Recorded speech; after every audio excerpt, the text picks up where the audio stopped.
जय मसी शालोम नमस्ते। यो चाहिँ नयाँ ठिमीमा भएको, नयाँ ठिमीबाट अलि भित्र मध्यपुर हस्पिटलबाट भित्र भएको एउटा इटा भट्टा हो। यो इटा भट्टा यहाँको ठुलो इटा भट्टा रहेछ।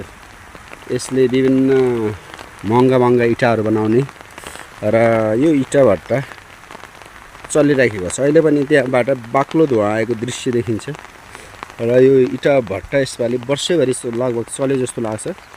यो असोज कार्तिकदेखि रेगुलर चलिरहेको छ र आज मात्र पानी परेर अलि डिस्टर्ब भएको अवस्था छ र यहाँ चाहिँ वर्षैभरि काम गर्ने स्टाइलले यहाँ चाहिँ इटा बनाएका पारेका छन् र यस्तै इटा भट्टाहरू बिच बस्तीमा भएपछि यहाँ वरपरका मान्छेलाई पनि प्रतिकूल असर पर्छ र यो इटा भट्टा काठमाडौँबाट हटाउने सरकारले निर्णय गरे तापनि अहिले धेरै इटा भट्टा अझै पनि यसरी चलिरहेका छन्।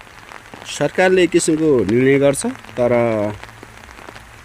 पावर पहुँच र पैसाको भरमा धेरै इटा भट्टाहरू अर्थात् यस्तै कुराहरू हट्दैन कानुनमा भए तापनि। यो नेपाल हो है, नेपालमा जे गरे पनि हुन्छ र तपाईहरूको वरपर पनि यस्तै धुवाउने इटा भट्टी बिच बस्तीमा छन् भने हटानको लागि पहल गर्नुहोस्।